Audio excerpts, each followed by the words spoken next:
আচ্ছা, আমার মতো আপনারা কে, কে আছেন মার্কেটে গেলে সহজেই কোনো কিছু পছন্দ হয় না। আবার যেটা পছন্দ হয় সেটা আবার দামে পোষায় না। হ্যালো এভরিওয়ান, আসসালামু আলাইকুম। আমি আমেনা সিদ্দিকী। নতুন দিনে নতুন আরো একটি ভিডিও দেখার জন্য সবাইকে ওয়েলকাম জানাচ্ছি। তো কি অবস্থা সবার? সবাই কেমন আছেন? আমি তো আলহামদুলিল্লাহ ভালো। এই যে রাস্তা থেকেই ভিডিওটি শুরু করে দিলাম। ২ বোন মিলে যাচ্ছি শপিং এ কেনার জন্য। আর তেমন কিছু কিনবো না। কিছুদিন আগে একটা ভিডিও শেয়ার করেছিলাম যে পার্স ব্যাগ খুঁজে, খুঁজে হয়রান, তো ব্যাগ পছন্দ হয়নি তাই কেনা হয়নি। সেই কেনাটা কমপ্লিট করার জন্যই আজকে যাওয়া। এই যে আমরা ২ বোন রেডি হয়ে যাচ্ছি আর আমার বর হলো নামাজ শেষ করে তারপরে আসবে। তো আসার পরে দেখলাম স্বপ্ন খোলা। যেহেতু পেয়েছি তাই একটা চক্কর কেটে যাচ্ছি। তো ভিতরে ঢুকে গেলাম। আর আসার পরে এই সাইডটাও দেখতেছিলাম। আবার ভাবতেছিলাম ভিডিও করলে কিছু বলে নাকি। যাই হোক, এই পাশের প্যাকেজগুলো দেখছিলাম আর ভাবছিলাম যে এখান থেকে একটা প্যাকেজ নিয়ে নেই। তো বোন বলল যে এখন নেওয়ার দরকার নাই, আমরা মার্কেট ঘুরতে, ঘুরতে এগুলো পানি হয়ে যাবে, তো যাওয়ার সময় নিয়ে যেও। তো আমি দেখছিলাম এখানে হরেক রকমের কম্বো সেট তারা রেডি করতেছে। ওগুলো দেখে আমরা চলে আসলাম আমাদের সিটি মার্কেট ব্যাগ দেখার জন্য। ভাইরে ভাই, ওইদিনকার অভিনগর সেনা কমপ্লেক্স পুরো মার্কেট ঘুরেও একটা ব্যাগ পছন্দ হয় নাই বোনের। আজকেও আবার সেম ঘুরে ঘুরে শুধু দেখেই যাচ্ছি। অবশেষে বর আসাতে লেট হচ্ছে বলে আমি চলে আসলাম ভেলপুরি খাওয়ার জন্য। টক দেখলে আবার আমার মুখে পানি চলে আসে। আমার বোনটা আবার টক জাতীয় খাবার তেমন একটা পছন্দ করে না, জাস্ট একটু শখের বসে খায়, নতুবা নাই। তো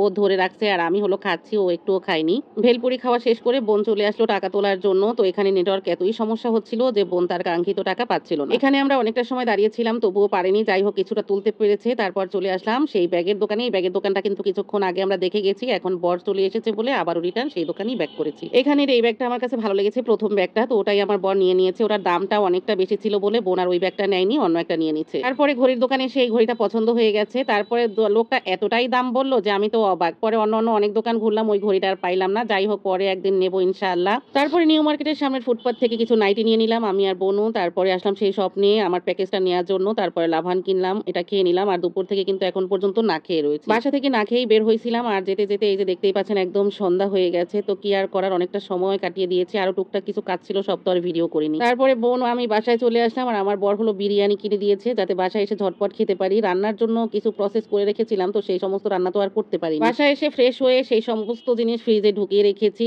আর তারপরে বাচ্চাদের খাওয়া কমপ্লিট করে এখন চলে আসছি আমি খাওয়ার জন্য। আমার ছানাপোনা দুটো আজকে এত কষ্ট করেছে কি বলবো। তারপরে আমার ছানাটা অনেক কান্নাও করেছে আমার জন্য। এতটা লেট হবে বুঝতে পারিনি। আর কি আর করার, যাই হোক, এই যে খেতে বসে পড়েছি। আবারও ছানাপোনাকে নিয়ে বসেছি। আমার আবার খাওয়ার সময় যদি ছানাপোনাকে না খাইয়ে দিই আমার ভালো লাগে না। তারপরে খাওয়া দাওয়া করে কি আর শান্তি আছে? বাসায় কত কাজ থাকে। এসে দেখি বাসায় একবারে বাচ্চারা এলোমেলো করে রেখেছে, সেগুলো গোছানো লেগেছে। তারপরে এই যে রাতের জন্য রান্না করব। আমাদের তো সন্ধ্যাবেলা বিরিয়ানি খাওয়া হলো সেই দুপুরের খাওয়া, এই জন্য রাতে আর তেমন কিছু লাগবে না। এই জন্য সেই 160 টাকার স্বপ্ন থেকে নিয়ে আসা প্যাকেজটা, এটাই এখন আমি ঝটপট করে হাতে মাখিয়ে রান্না করে নিয়েছি। এই মাংসটা বেশ ভালোই ছিল, একদম হাড় মাংস সহ আলু সহ। তো এটা আমি হাতে মাখিয়ে রান্না করেছি, গতকালকে তো আপনাদের সঙ্গে শেয়ার করেছিলাম। আর এই টুকটাক অনেক কাজ করতে করতে আমার এই যে মাংস রান্না কমপ্লিট হয়ে গেছে। আর বাসায় আসার পরে বাচ্চাদেরকে অনেকটা সময় দেওয়া লাগছে। আমার বাচ্চাটা এত প্রশ্ন করেছে যে আমি আজ সারাদিন কোথায় কাটিয়েছি। যাই হোক বন্ধুরা, আমার ভয়েস ওভারটা দিতে অনেক কষ্ট হয় কারণ বুকের ভিতরে এতটাই ঠান্ডা জমে গেছে কি আর বলবো। আমার হলো গত বছরও এই সময় এই রকমের হয়েছে আর এই বছরেও ঠিক এমনটাই হলো। সবাই দোয়া করবেন। আজকের মতো বিদায় নিচ্ছি, কথা হবে নেক্সট ভিডিওতে। আল্লাহ হাফেজ।